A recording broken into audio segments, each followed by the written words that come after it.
la famille, j'espère que vous allez tous bien. Nous aussi, nous allons super bien par la grâce de Dieu.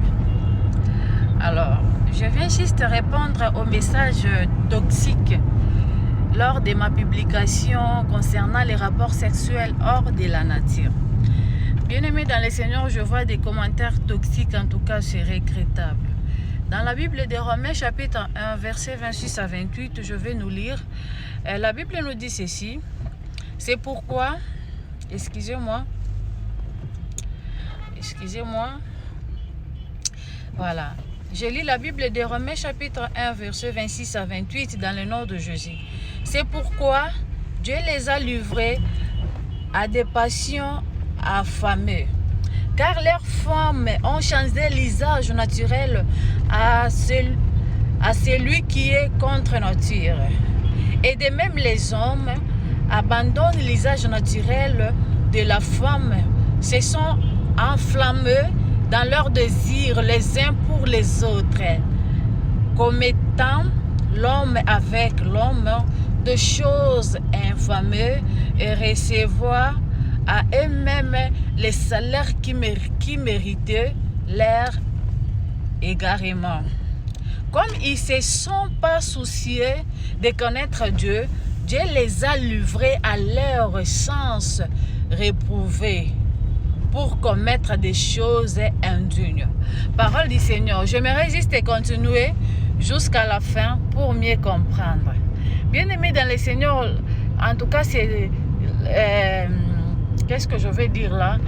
Je crois que vous avez tous compris, comme la Bible nous dit dans Romains 1, chapitre 26, la Bible nous dit, c'est pourquoi Dieu les a livrés à des passions infâmes, car leurs femmes ont changé l'usage naturel à celui qui est contre nature. Voilà. Vous avez changé l'usage naturel à celui qui est contre nature. C'est-à-dire, les rapports sexuels hors la nature, c'est un péché. Je ne sais pas si je me fais comprendre. C'est un péché bien-aimé dans le Seigneur. Vous êtes en train de vivre dans les Sodome et Gomorrhe. Imagine-toi que tu as fait autant de années dans le mariage sans avoir les enfants. Et tu t'attends à avoir un enfant. En même temps, tu es en train de faire les rapports sexuels dans la nuit. Imagine-toi comment tu vas concevoir. Première des choses. Il y a des conséquences. Il y a des conséquences. Alors, c'est mieux d'éviter. Parce que ce n'est pas bien. C'est contre-indiqué.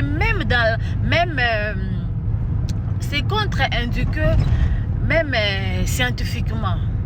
Tu sais, on a un sphincter anal. Son rôle est de nous permettre à garder au moins les caca longtemps.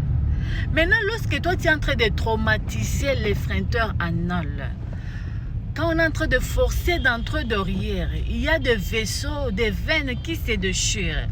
En même temps, tu es en train de traumatiser ton sphincter anal. Avec le temps, tu vas connaître un problème. Tu vas présenter un problème qui va embêter, qui va infecter ton sphincter anal. Tu auras du mal à ne pas garder les caca longtemps. Lorsque tu vas avoir envie de faire caca, il faut directement te rendre à la toilette. Si tu fais quelques minutes, tu as risque de faire caca dans les habits. Vous voyez? Arrêtons ça, s'il vous plaît, mes chers, mes frères. Ce n'est pas bien, ce n'est pas bien. Mes chères femmes, mes chers hommes, arrêtons ça, s'il vous plaît. Les rapports sexuels hors la nature, c'est un péché. Ce n'est pas conseilleux. Il y a certaines gens qui commandent pour dire que oh non, maman, yo bien lenga bolingote, hein. Et le qu'on a en tout cas, ezalaka elengi makasi. Oui, bien aimé dans le Seigneur, tu sais que ils ont même lengi, mais ça t'amène dans un péché. Tu vois, ce n'est pas bien, il faut arrêter ça. Il faut arrêter ça, s'il vous plaît. C'est un conseil à prendre ou à laisser. Mais je ne nous permets pas à insulter, s'il vous plaît. Insulter, ce n'est pas ce qui n'est pas bien. On a juste publié quelque chose. Si tu es concerné, d'accord. Si tu n'es pas concerné, passe. Mais ce n'est pas poli du tout catholique pour commencer à insulter, ce n'est pas bien. Hein? Tu es en train de te traumatiser pour rien.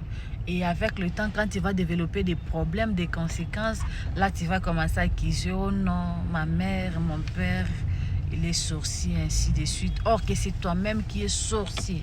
Tu es en train de t'envoûter toi-même. Tu as besoin d'avoir des enfants, mais en même temps, tu es en train de faire les rapports sexuels dans la niche. Et tous les spermatozoïdes vont sortir. Parce que la niche n'a pas les passages. Il n'y a pas les passages là-bas pour féconder les zygotes non plus.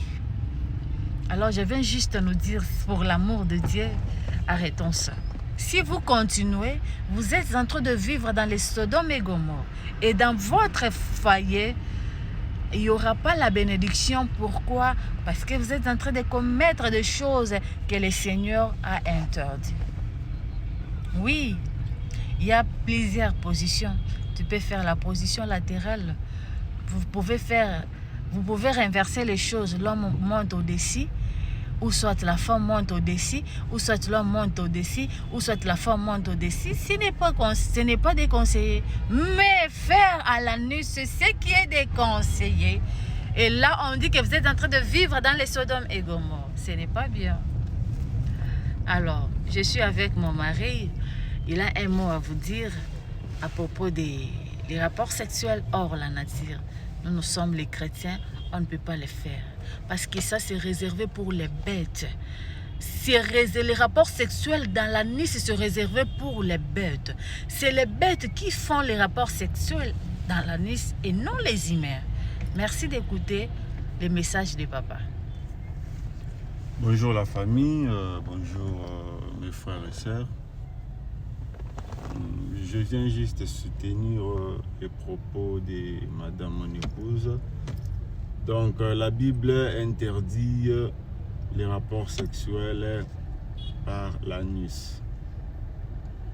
C'est les seules voies qui a prévu que ça puisse se faire entre animaux ou animaux.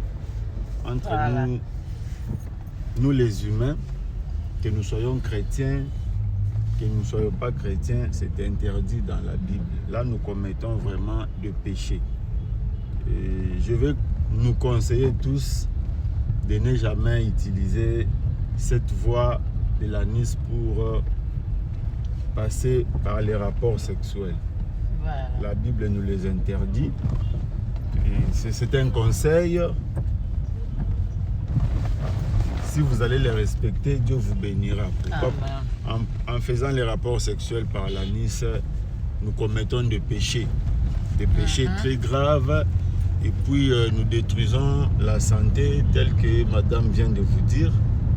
Voilà pourquoi je suis venu nous exhorter tous, pour ceux qui sont toujours là en train de faire ce genre de rapports par l'anus, de pouvoir laisser. Nous insistons là-dessus parce que en tant qu'enfant de Dieu, en tant que chrétien, en tant qu'aussi humain, ce n'est pas bien. Ça détruit la santé, ça détruit beaucoup de choses. Et madame est corps médical, même si vous vous renseignez ailleurs, en dehors d'abord de la Bible, ça détruit beaucoup de choses dans l'organisme. Alors, bref, je vous exhorterai, vous qui êtes encore dans ça, de laisser, d'éviter. Et faites les rapports sexuels par les voies légaux, les voies dont la Bible nous demande de faire le rapport sexuel. Et le Seigneur continuera de nous bénir. Merci. Je veux aussi... Et je vous remercie. Merci. Et je veux aussi ajouter ceci. Il y a certaines personnes aussi qui cherchent à faire l'amour, le rapport sexuel par la voie buccale. Donc tu introduis le pénis de ton homme, tu es en train de sucer comme si on au bonbon. Il faut arrêter. C'est déconseillé aussi. Arrêtons ça. Et aussi l'homme qui a tendance à sucer la femme dans les parties génitaux. Arrêtons ça s'il vous plaît. Ce n'est pas du tout catholique. Que le Seigneur vous bénisse. En tout cas, nous avons un message de la part du Seigneur. Si tu obéis à ces choses, ta maison sera bénie. Nous vous aimons beaucoup.